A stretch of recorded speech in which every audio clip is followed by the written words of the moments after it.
দুধ তার ভিতরে এক ফোঁটা চনা ফেলে দিলে, এক ফোঁটা পেশাব ফেলে দিলে যেভাবে 10 মণ দুধ নষ্ট হয়ে যায়, ঠিক তেমনি ভাবে আমলের বিশাল ভান্ডারের ভিতরে যদি এক ফোঁটা রিয়া ঢুকে, এক ফোঁটা সুমা ঢুকে, এক ফোঁটা বদনিয়ত ঢুকে যায়, গায়রুল্লাহকে খুশি করার বিষয় ঢুকে যায়, যদি শিরকে খাফি ঢুকে যায়, বাস সাথে সাথে গোটা আমলের ভান্ডার ধ্বংস হয়ে যায়।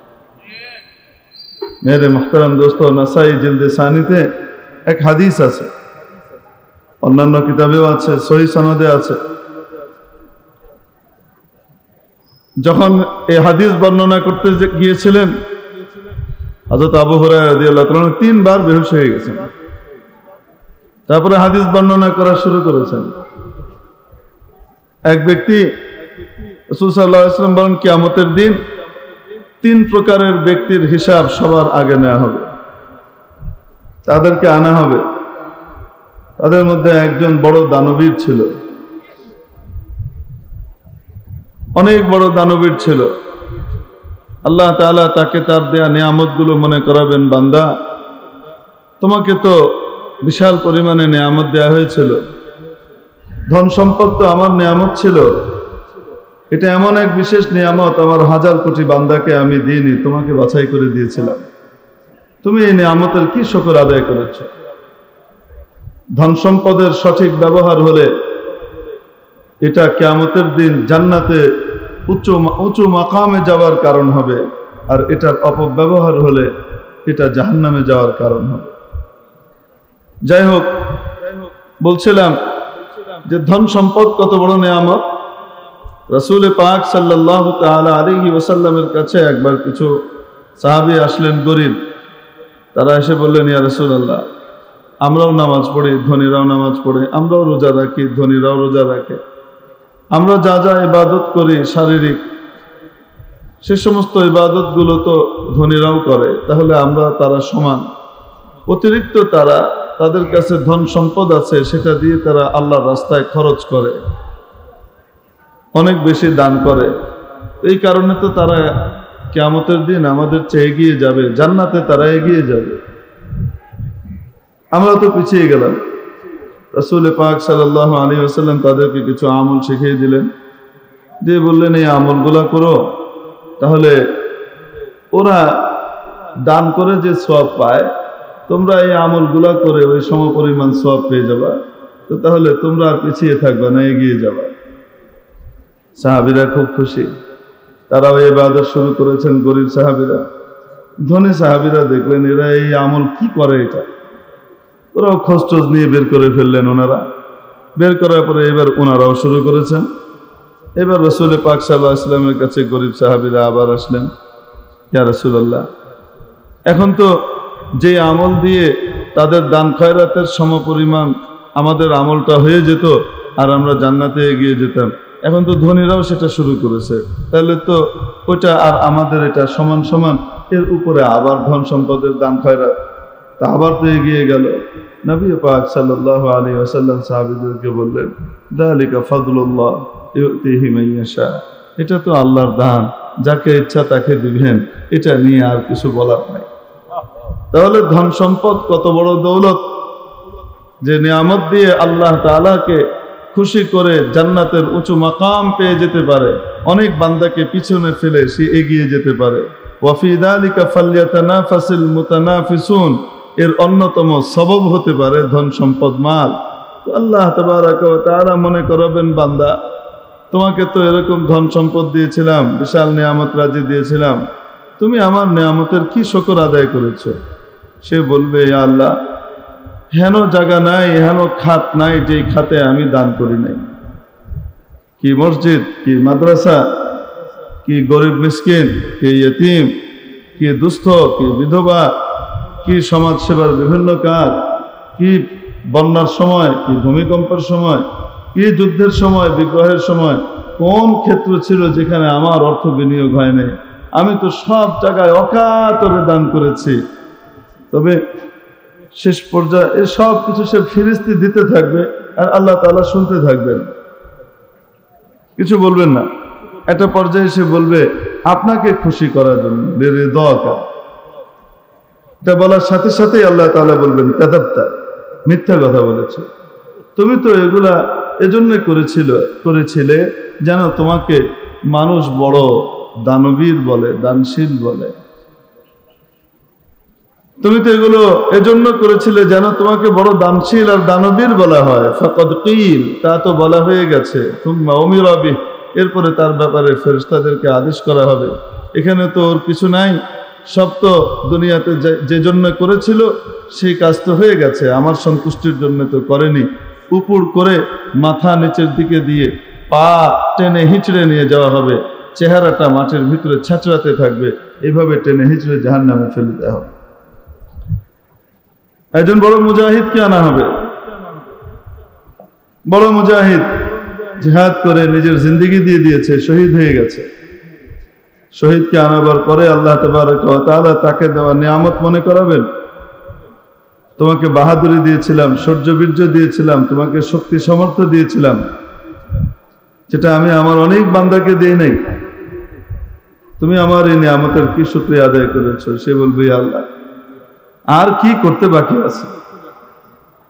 আমি তো আমার জানটা, সবচেয়ে প্রিয় জিনিস জীবন, এই জীবনটাকে আপনার রাস্তায় বিলিয়ে দিয়েছি আপনাকে খুশি করার জন্য। আল্লাহ তাআলা বলবেন কাযাবতা, মিথ্যে কথা বলেছ। এটা তো এজন্য করেছিলে যে মানুষ তোমাকে বড় বাহাদুর বলবে, বড় বীর বলবে, বীর শ্রেষ্ঠ বলবে। ফাকাদ কিল, তা বলা হয়ে গেছে, তার ব্যাপারে আদেশ হবে, টেনে হিঁচড়ে জাহান্নামে ফেলা হবে। এত বড় আমল কোনো কাজে আসলো না, অথচ শাহাদাতের আমল এমন এক আমল, এটা তো হলো মানে রকেটে করে জান্নাতে যাওয়ার সিস্টেম। যদি বলতে চাই, সাধারণ মানুষ যারা স্বাভাবিকভাবে মৃত্যুবরণ করে ঈমানের উপরে, তাদের মৃত্যু আর শহীদের মৃত্যু, দুই মৃত্যুর ভিতরে পার্থক্য কেমন? আমরা জামিয়া উবাইদিয়া নানুপুরে আছি। এখানে আসবার জন্য কেউ যদি নানুপুরকে মাকসাদ বানিয়ে রওনা করে, কেউ যদি নানুপুরের কাস্দ করে, তাই না, নানুপুরের ইচ্ছায় রওনা হয়, তার মাকসাদ হলো নানুপুর যাবে, ওখানকার আল্লাহর ওলির সোহবত নিয়ে নিজের জীবনকে বদলাবে, এই উদ্দেশ্যে সে রওনা করেছে। এটা দুইভাবে আসতে পারে। রংপুর থেকে রওনা করেছে, রংপুর থেকে প্রথমে রিক্সায় করে এসেছে আপনার কোথায়, বাস স্ট্যান্ডে, ওখান থেকে ট্রেনে করে এসেছে ঢাকায় নামার পরে সেখান থেকে আবার ট্রেন পায় নাই, আরেকটা বাস নিয়েছে, হ্যাঁ, বাস নিয়ে সেখান থেকে এসেছে চিটাগাং নামার পরে সেখান থেকে আবার আপনার লোকাল বাসে উঠেছে, সেই বাস এনে পৌঁছিয়েছে কাছাকাছি কোনো এরিয়ায়, সেখান থেকে আবার নেমে টেমে তারপরে একটা স্কুটার, ট্যাক্সি, বেবি ট্যাক্সি বা কি বলে অটো, টমটম, চমচম, যাই বলেন না কেন, এগুলাতে চড়ে কোথায় চলে আসছে, নানুপুর আসছে। তো আসতে মোটামুটি 1-1.5 দিন লেগে গেছে রওনা হওয়ার পর থেকে। আর কত বদলা বদলি, খাটাখাটি। আর আরেকটা পদ্ধতি আছে নানুপুর আসার, রংপুর থেকে। রংপুরে তার বাড়ির সামনে থেকে বড় মাঠ, সেই মাঠের ওখান থেকে সে উঠছে একটা হেলিকপ্টারে। হেলিকপ্টার উঠার পরে হেলিকপ্টার পু করে উপরে উঠছে, আর নিচের জমিন দেখাইতে দেখাইতে নিয়ে এসে নানুপুর নামায় দিছে আধা ঘন্টার ভিতরে। নানুপুরের মাঠে এসে নেমে গেছে, ডাইরেক্ট চলে আসছে, কোনো লোকাল সিস্টেম না, সোজা সিস্টেম। তো মানুষ জান্নাতে যে যাবে, জান্নাত দেখবে, এটার দুইটা সিস্টেম। একটা সিস্টেম লোকাল সিস্টেম হলো জান্নাতের এরাদায় সে মেহনত করেছে সারা জিন্দেগি, স্বাভাবিক মৃত্যুবরণ করেছে, ইমানদারের মৃত্যু হয়েছে। তো দুনিয়া থেকে তার রূহ নিয়ে যাওয়া হবে, কবরের ভিতরে তার সওয়াল জবাব শেষ হবে, বারজাখের সওয়াল জবাব শেষ হওয়ার পরে তার জন্য জান্নাতের খিড়কি খুলে দেওয়া হবে, জান্নাতের লেবাস এনে পরিয়ে দেওয়া হবে, জান্নাতের বিছানা বিছিয়ে দেওয়া হবে। তারপরে ঝিরঝিরে ফুরফুরে বাতাস আসতে থাকবে, আর তাকে বলা হবে নাম কানাউমাতুল আরুস, এবং ঘুমিয়ে যাও। সে ঘুমিয়ে যাবে। ওই কিয়ামতের দিন যখন নাকি ডাক আসবে তখন উঠবে, উঠে তার কাছে মনে হবে এই সূর্য ডুবতেছে, আসরের নামাজ তো পড়া হয়নি, আসর পড়তে হবে।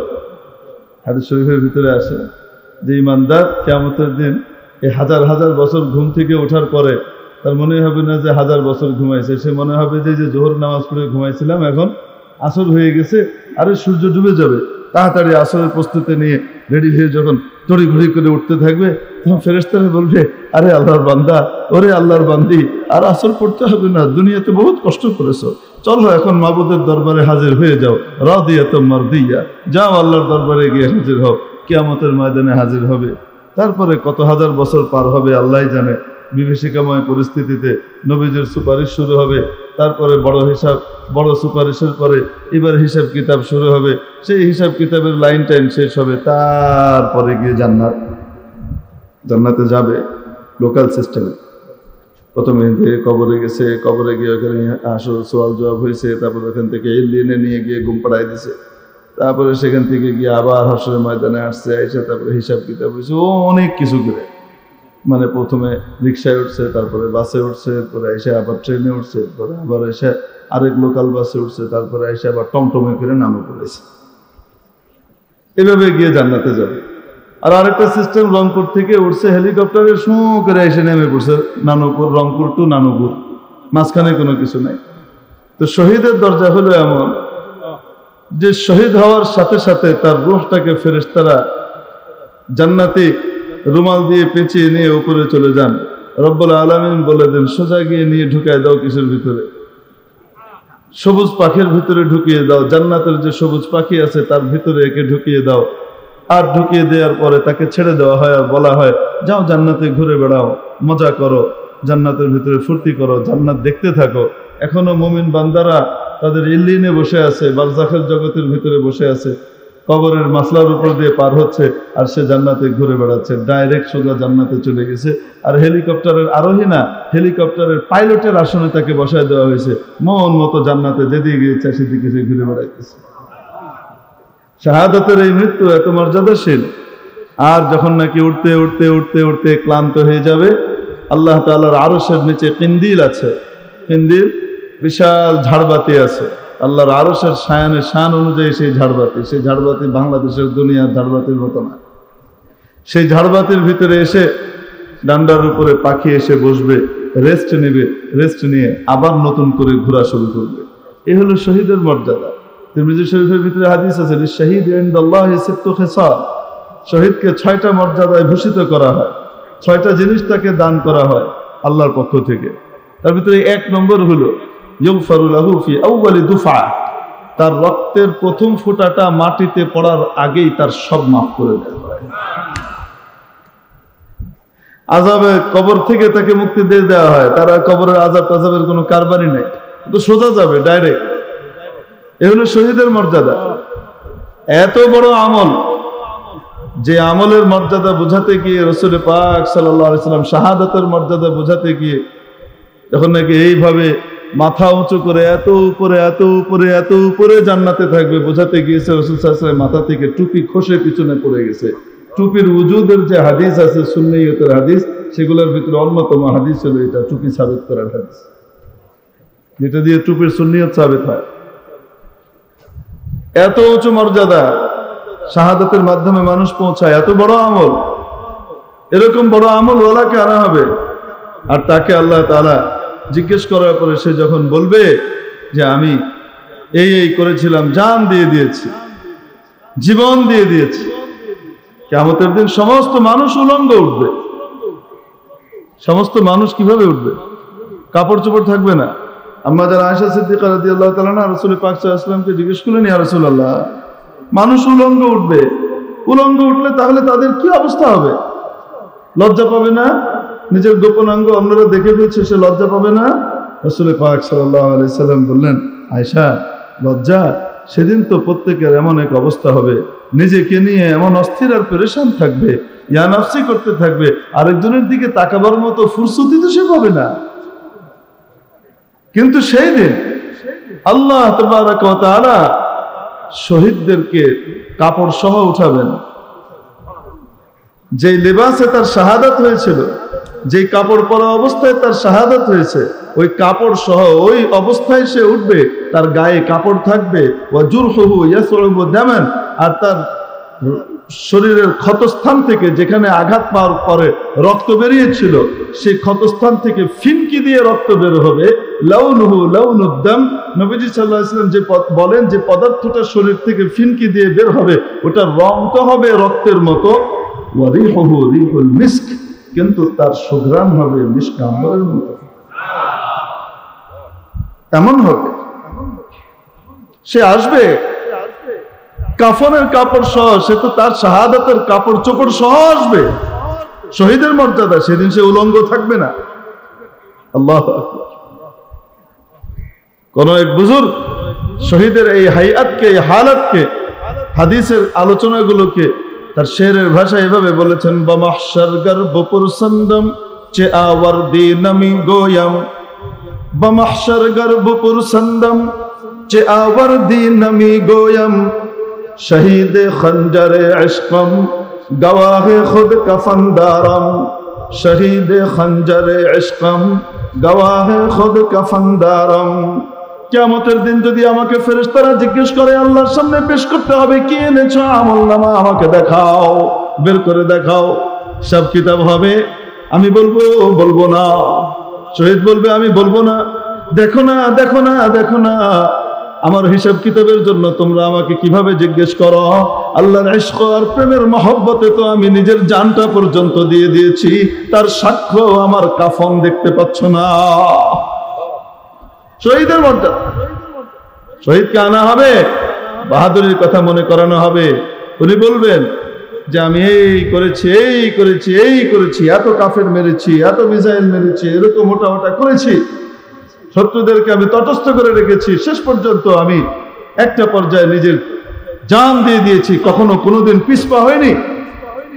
আনামান বা শামকে রোজে জঙ্গে বিনি পুষ্টেমান, আনামান বা শামকে রোজে জঙ্গে বিনি পুষ্টেমান, আমানম कंदर मियाने खाक खूबीनी सरे, काके जंग आरद बखोने खेश बाजी मी कुनत, रोज मैदा वाके बुगरी जद बखोने लश्करे।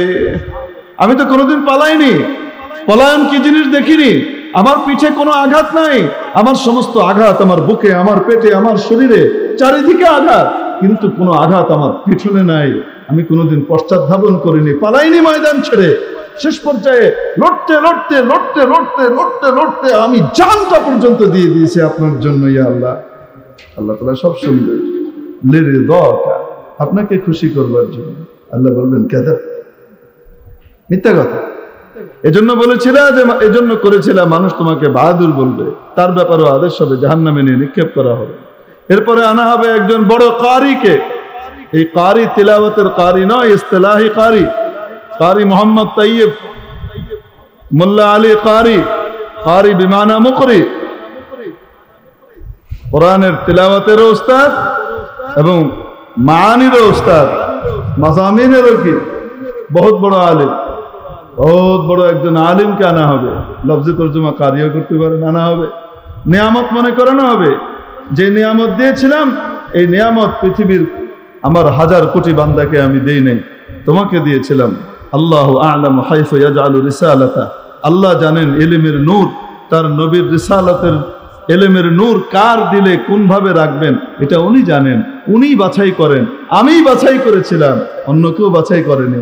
তোমাকে বাছাই করে আমার নূরে ইলম দিয়েছিলাম, তোমাকে বাছাই করে আমি বড় ইলমের মালিক বানিয়েছিলাম, কোরআনের বড় জ্ঞান দিয়েছিলাম। বলো তুমি এই নিয়ামতের কি শুকরিয়া আদায় করেছো। ইয়া আল্লাহ, সারা জীবন আধা পেট খেয়ে, পেটে পাথর বেঁধে, মাদ্রাসায় পড়ে থেকে সারা জিন্দেগি ক্বাল আল্লাহ ক্বাল রাসূল করেছি, আর মানুষকে আলেম বানিয়েছি, হাজার হাজার আলেম তৈরি করেছি, অমুক মাদ্রাসাতে পড়িয়েছি, শাইখুল হাদিস ছিলাম। আল্লাহ, ওখান থেকে তারপরে আমার ছাত্ররা দেশ বিদেশে ছড়িয়ে পড়েছে, সারা বিশ্বে আমার ছাত্ররা ইয়ে করেছে, ওই ছাত্রগুলাকে আমি তৈরি করেছি, এলেমকে খাওয়াসের ভিতরেও বিতরণ করেছি, আবার দাওয়াত ও তাবলীগে গিয়ে সাধারণ মানুষের ভিতরেও বিতরণ করেছি, আবার ওয়াজ মাহফিলে গিয়ে হাজার হাজার মানুষকে নসিহতের কথা শুনিয়ে তাদেরকে দ্বীনের পথে এনেছি, তওবা করিয়েছি। কত মানুষ আমার দ্বারা তাজকিয়া আর সুলুকের ভিতরে হাত দিয়ে তারা জান্নাতের পথে চলে এসেছে। ইয়া আল্লাহ, কি করি নাই এই নিয়ামতের, কোন শুকরিয়া আদায় করি নাই? এইভাবে ইলম বন্টন করেছি, কাযাবতা, মিথ্যে কথা বলেছো। এটা তো এই জন্য করেছিলে মানুষ তোমাকে বড় কারি বলবে, বড় আলিম বলবে, বড় মুহাদ্দিস বলবে, বড় মুফাসসির বলবে, বড় শেখ বলবে, বড় মুর্শিদ বলবে, বড় আলোচক, বড় বক্তা বলবে, এই জন্য করেছিলে। অতএব আজকে তোমার জন্য এখানে কিছুই নাই, তা তো দুনিয়াতে বলা হয়ে গেছে। তোমাকে তো নামজাদা অমুক অমুক অমুক নামে তোমাকে ডাকা হয়েছে। তুমি তো মাশাআল্লাহ বুক ফুলিয়ে মুখ ফুলিয়ে চলেছো, আর ওগুলোর আশায় এগুলো করেছো, তা তো হয়ে গেছে। এখানে তোমার জন্য আর কিছু নাই। অতএব তাকেও আদেশ করা হবে, তার ব্যাপারেও আদেশ দেওয়া হবে, তাকে টেনে হিঁচড়ে জাহান্নামে নিক্ষেপ করা হবে। এই সমস্ত বড় বড় আমলগুলো সব বরবাদ হয়ে যাবে, ধ্বংস হয়ে যাবে। যে আমলগুলোর একটা আমল জান্নাতের উচ্চ শিখরে আরোহণ করাবার জন্য যথেষ্ট ছিল। এই এক একটা আমল এত দামি, এই একটা আমল একদম সর্বোচ্চ শিখরে তাকে আরোহণ করিয়ে দিত জান্নাতে। আর সাদাকাতু তুতফিউ গাদাবার রব, যার টাকা নাই সে বেচারা দান খয়রাত তত করতে পারে না, আর যার টাকা আছে সে যত বেশি দান করে আল্লাহর রাগ আর গোসার আগুনকে সে নিভিয়ে দেয়। কত বড় পাওয়ারফুল জিনিস ছিল তার কাছে, যেটা দিয়ে আল্লাহকে খুশি করে অত উপরে উঠতে পারত। সব বরবাদ হয়ে গেছে। কেন? দিল নষ্ট হয়ে গেছে। তাই দিল নষ্ট হয়েছে, এজন্য সব বরবাদ। এজন্য আল্লাহ রাব্বুল আলামিন বাহিরের আবা কাবা জুব্বা কাব্বা ইত্যাদির দিকে দেখেন না, আল্লাহ তাবারাকা ওয়া তাআলা বাহিরের জিনিস দিকে দেখেন না। আল্লাহ তাআলা তো মানুষের রং রূপ দেখেন না, ধন সম্পদ দেখেন না। আল্লাহ তাআলা মানুষের আমল দেখেন আর তার দিল দেখেন। আমল দেখেন, আর আমল ঠিক হয়েছে কি হয় নাই এটা নির্ভর করে তার দিলের উপরে।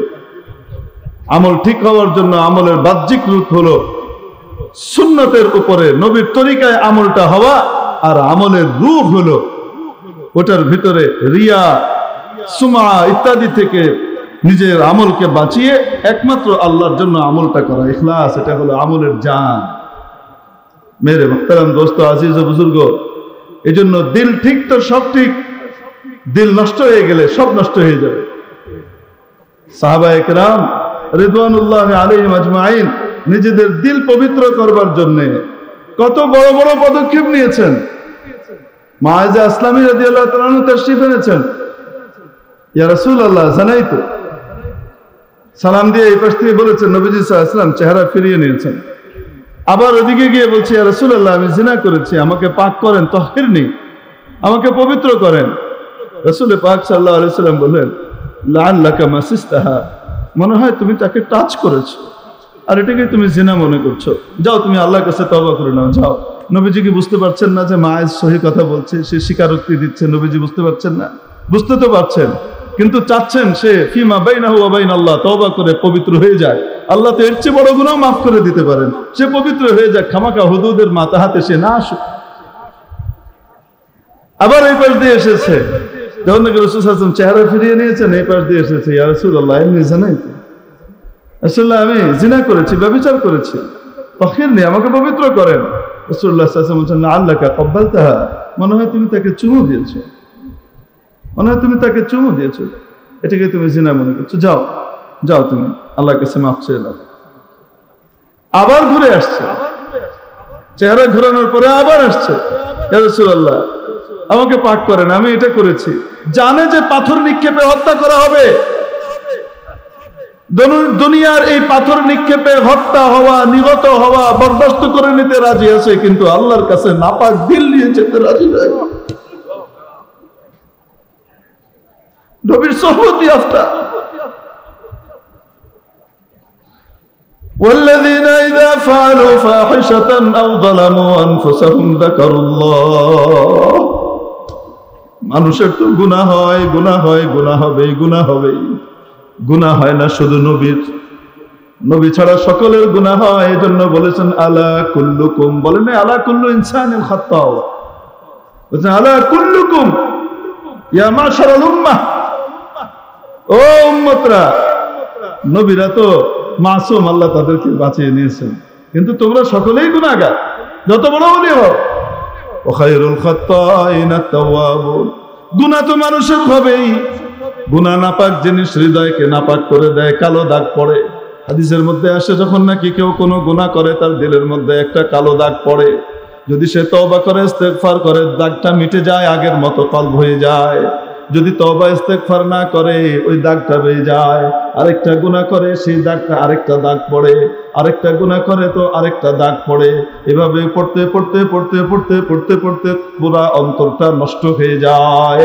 কাল্লা বাল রানা আলা কুলুবিহিম মা কানু ইয়াকসিবুন।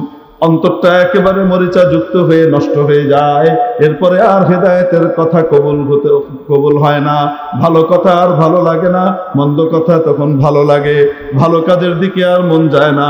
এইভাবে চলতে চলতে একটা পর্যায়ে দুনিয়া থেকে যায়। মুসলমানের বাচ্চা মুসলমান, বাপ মুসলমান ছিল, মা মুসলমান ছিল, মুসলমানের ঘরে জন্ম নিয়েছে, মুসলমান মায়ের বুকের দুধ খেয়েছে, কিন্তু গুনাহ করে করে নিজের অন্তরকে নষ্ট করে ফেলেছে। দুনিয়া থেকে যাওয়ার সময় ঈমানটা হারিয়ে বেঈমান হয়ে দুনিয়া থেকে যাচ্ছে। মেরে মুহতারাম দোস্ত, আজিজ ও বুজুর্গ, গুনাহ তো এরকম নাপাক জিনিস। আল্লাহ রাব্বুল আলামিন বলেন, ওয়াল্লাযীনা ইযা ফাআলু ফাহিশাতান আও যালামু আনফুসাহুম, সমস্ত ব্যক্তিরা যাদের জন্য জান্নাত দেওয়া হবে, জান্নাত অপেক্ষা করবে, বিশাল জান্নাত, যার প্রশস্ততা দৈর্ঘ্য না প্রস্থ, জমিন এবং আসমানের মাঝখানে এত দূরত্ব হবে। আরদুহা সামাওয়াতু ওয়াল আরদ উইদ্দাত লিল মুত্তাকিন, যেটা গুনাহমুক্ত লোকদের জন্য, তাকওয়াওয়ালাদের জন্য তৈরি করা হয়েছে। এই তাকওয়াওয়ালাদের সিফাত আর গুণ বলতে বলতে বলতে বলতে রব্বুল আলামিন সামনে গিয়ে বলছেন, যে সমস্ত ব্যক্তিরা যদি গুনাহ করে ফেলে, মহা অশ্লীল কোনো কাজ করে ফেলে অথবা কোনো অন্যায় করে ফেলে, যখনই আল্লাহর কথা মনে হয় গুনার উপরে বহাল থাকে না, নাপাক পরিষ্কার করার জন্য উঠে পড়ে লাগে এবং আল্লাহর কাছে তওবা করে মাফ চায়। তাদের জন্য কি আল্লাহ বলেন, ওয়া মান ইয়াগফিরুদ দুনুবা ইল্লাল্লাহ। আরে আল্লাহ তাহলে কিসের জন্য আছেন? আল্লাহ তো মাফ করার জন্যই অপেক্ষা করেন। বান্দারে, একবার আমার কাছে এসে তওবা কর, অতীতের ব্যাপারে অনুতপ্ত হয়ে মাফ চা, ভবিষ্যতে আর কোনোদিন করবি না, আমার কাছে তওবা কর, অঙ্গীকার কর, মুহূর্তের মধ্যে সব মাফ করে দিব। মেরে মুহতারাম দোস্ত, আজিজ ও বুজুর্গ, মায়েজা ইসলামী রাদিয়াল্লাহু তাআলা আনহু এইভাবে 3 বার রাসূল সাল্লাল্লাহু আলাইহি ওয়াসাল্লাম চেহারা ফিরিয়ে নিলেন। চতুর্থবার আবার আরেক পাশ দিয়ে গিয়ে বলছেন, ইয়া রাসূলুল্লাহ। রাসূল সাল্লাল্লাহু আলাইহি ওয়াসাল্লাম বললেন, এর বংশের লোকদেরকে ডাকা হলো, ডেকে জিজ্ঞেস করা হলো। রাসূল সাল্লাল্লাহু আলাইহি ওয়াসাল্লাম জিজ্ঞেস করলেন, মায়েজের কি মাথা খারাপ হয়েছে নাকি? কি উল্টাপাল্টা বলতেছে? ওকে মাথা খারাপ হয়েছে নাকি? মাথা ঠিকঠাক আছে? ইয়া রাসূলুল্লাহ, সে তো আমাদের ভিতরে সবচেয়ে আকাল, সবচেয়ে বুদ্ধিমান, তার মাথা নষ্ট হবে কেন? নবীজি সাল্লাল্লাহু আলাইহি ওয়াসাল্লাম আদেশ করলেন, নিয়ে যাও, কোরআনের যা বিধান সেটা বাস্তবায়ন করো। গোটা শরীরের অর্ধেক মাটির নিচে গেড়ে দিয়ে তারপরে সবাই মিলে পাথর নিক্ষেপ করে হত্যা করে ফেলে। নিজের জিন্দেগি দিয়েও অন্তরের পবিত্রতার জন্য যে আল্লাহর কাছে যাব, কলবে সালিম নিয়ে যাব, কোনো দাগ যেন না থাকে, কোনো নাপাকি যেন না থাকে, পবিত্র করার জন্য এমন অস্থির ছিলেন সাহাবায়ে কেরাম। কেন?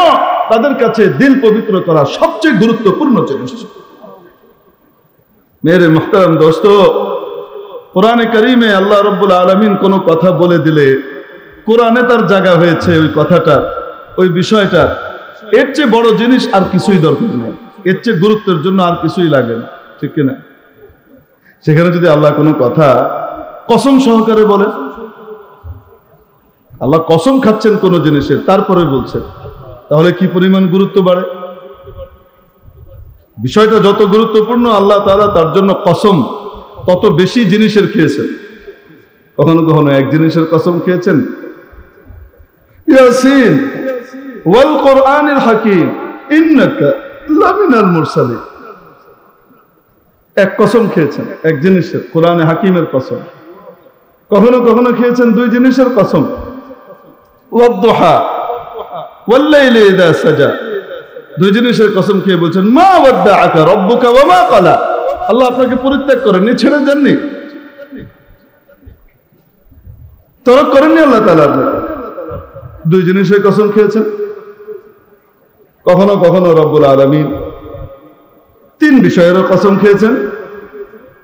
ওয়াল-লাইলি ইযা ইয়াগশা ওয়ান-নাহারি ইযা তাজাল্লা ওয়া মা খালাকা আয-যাকারা ওয়াল-উনসা ইন্না সা'য়াকুম লাশাত্তা।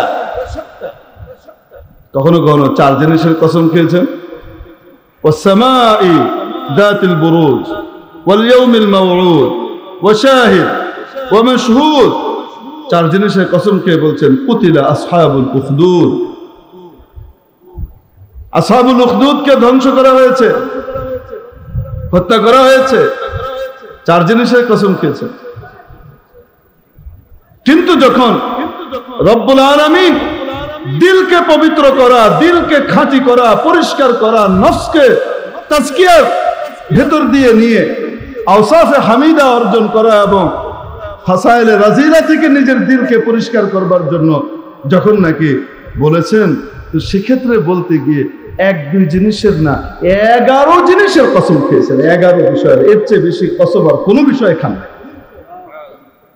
ওয়াশ-শামসি ওয়া দুহাহা ওয়াল কমারি ওয়া মা ইযা তালাহা ওয়ান নাহারি ইযা জাল্লাহা ওয়াল লাইলি ইযা ইয়াগশাহা والسماء وما بناها والأرض وما طحاها ونفس وما سواها। 11 বিষয়ের কসম খেয়ে তারপরে বলছেন فألهمها فجورها وتقواها জুমলায় মুতারাজা। পরেরটা হলো জবাবে কসম। قد أفلح من زكاها وقد خاب من دساها। যে দিলকে পরিষ্কার করে ফেললো, পবিত্র করে ফেললো, সে কামিয়াব হয়ে গেল, সে সফল কাম হয়ে গেল। আর সে খায়েব ও খাসির হয়ে গেল, সে ধ্বংস হয়ে গেল, সে ক্ষতিগ্রস্ত হয়ে গেল যে এটাকে নষ্ট করে ফেলল। মেরে মুহতারাম দোস্ত, এই দিল সাফ করবার জন্য সাফ দিলওয়ালার মানুষের সোহবতে আসা লাগে।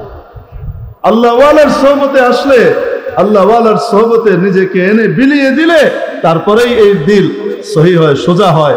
এমনি এমনি মানুষ আল্লাহওয়ালা হয় না যতক্ষণ পর্যন্ত নিজেকে কোনো আল্লাহওয়ালার জুতা না বানায়।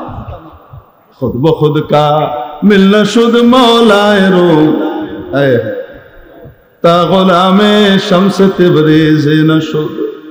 শামস তবরেজ রহমতুল্লাহ আলাইহ, ওনার শেখ ছিলেন হযরত রুমি রহমতুল্লাহ আলাইহ, শেখ ছিলেন শামস তবরেজ।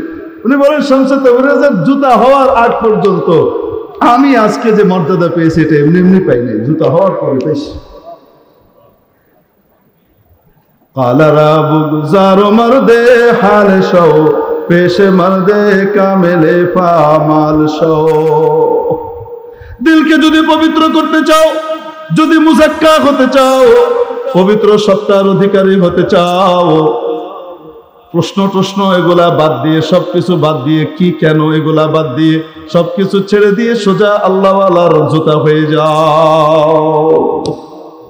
আল্লাহওয়ালার সোহবত মানুষকে অমানুষ থেকে ফেরেশতার উপরে মর্যাদায় নিয়ে যায়। আল্লাহ তাবারক ওয়া তাআলার বড় করম, বড় রহম, বড় দয়া যে রব্বুল আলামিন আমাদেরকে এরকম এক তাজকিয়ার হসপিটালে, হৃদয়ের হসপিটালে, কলবের হসপিটালে আমাদেরকে আসবার তৌফিক দান করেছেন।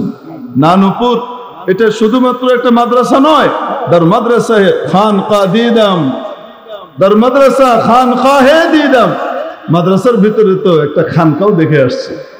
একদিকে ক্বাল আল্লাহ ক্বাল রাসূল, এটার জাহিরি হালত চলতেছে, আরেক দিক থেকে দিলের ভিতরে ক্বাল আল্লাহ ক্বাল রাসূল পরিষ্কার ভাবে বসে যাচ্ছে, তার নূর বসে যাচ্ছে, একই সাথে চলতেছে।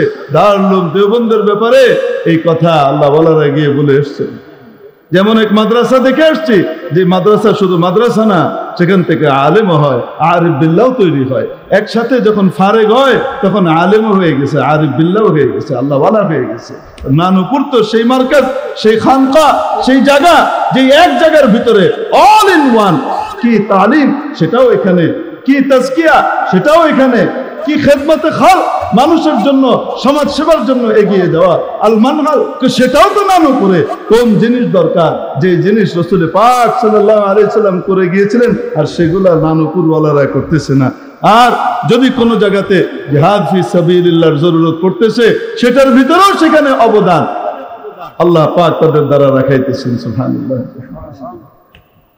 এরকম শেখে কামেল পাওয়া খুব সহজ জিনিস না, যে ইসলামের হার শোবাকে একসাথে নিয়ে চলার জন্য চেষ্টা করতেছে। এটা খুব কম।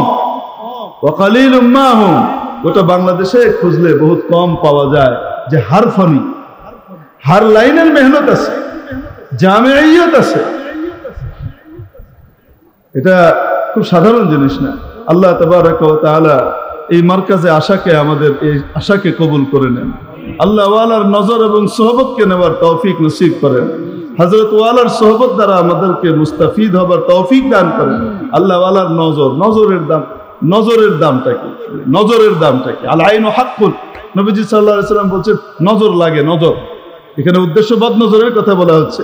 এই যে বলেন যে লাউটা কত সুন্দর রে, তারপরের দিনই লাউয়ের বোটার ভিতরে পছন্দ হলো, হয় কি হয় না? ওয়াও, বাবুটা কি চমৎকার, একদম পুতুলের মতো, তারপরের দিন ডায়রিয়া শুরু হয়ে গেছে। আরে কয় না কেন? আমরা কই চোখ লাগে, হ্যাঁ নজর লাগে, কই না? আমরা বলি কি বলি না? এটা লাগে। বদ নজর যদি লাগে তো নেক নজর লাগে না? আরে জানোয়ারের নজর যদি লাগে, জানোয়ারেরও নজর লাগে। জানোয়ারের নজরের ভিতর আল্লাহ কি পাওয়ার দিয়ে রেখেছেন। কচ্ছপ আছে না? কচ্ছপ, কচ্ছপ বাচ্চা ফুটায় কিভাবে? কিভাবে বাচ্চা ফুটায়? কচ্ছপ পাড়ের ভিতরে তীরে নিরাপদ একটা জায়গাতে ডিম পাড়ে, ডিম পেড়ে সে পানিতে চলে যায়, নিরাপদ একটা মানে নির্ধারিত একটা দূরত্বে যায়। দূরত্বে গিয়ে সে এমন একটা জায়গায় অবস্থান নেয় যেখান থেকে সূর্যের আলো তার চোখের উপরে পড়বে, মা কচ্ছপ, আর এই চোখের রিফ্লেক্ট ওখানে গিয়ে ডিমের উপরে পড়বে। মানে সূর্যের আলো এখানে পড়বে, আর এখান থেকে ত্রিভুজ হয়ে গিয়ে মায়ের চোখ থেকে কোথায় পড়বে? এমন জায়গায় অবস্থান নেয় যে সূর্যের আলো এখানে পড়বে, আর মা তাকিয়ে থাকে কোন দিকে? ডিমের দিকে। এই তাকানো থেকে এই তাতে আল্লাহ তাআলা কচ্ছপের বাচ্চা ফুটান। তো প্রাণীর চোখের ভিতরে পাওয়ার আছে, আল্লাহ আল্লাহর চোখে পাওয়ার নাই, নেক নজর নাই। হযরত নাজমুদ্দিন কুবরা রহমাতুল্লাহ আলাইহি বিখ্যাত বুজুর্গ ছিলেন, আল্লাহর ওলি ছিলেন। হযরত নাজমুদ্দিন কুবরা রহমাতুল্লাহ আলাইহি ফজরের নামাজের পরে মুরাকাবা মুশাহাদা করতেন, জিকির আজকার করে একদম ইশরাক করে বের হতেন।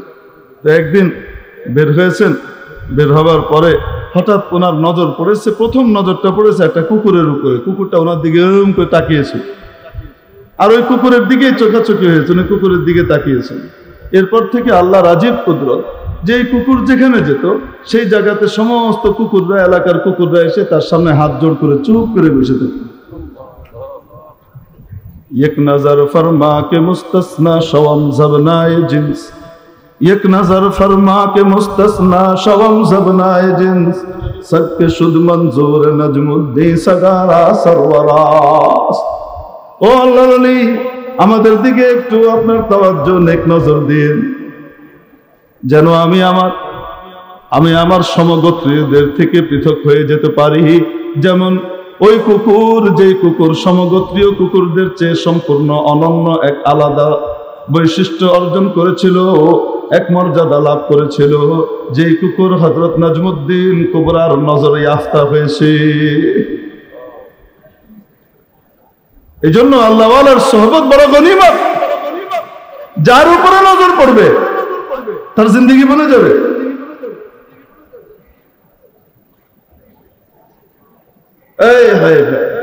এলেম কিভাবে পয়দা হয়? না किताबों से, না ওয়াজों से, না ज़र से पैदा, না কিতাব দিয়ে এলেমের নূর আসে। কিতাব দিয়ে তো কালো কালো ছাপ দিলের উপরে পড়ে, যা যা দেখতেছে ওইটার ফটোকপি হইতেছে, কালো ছাপ পড়তেছে।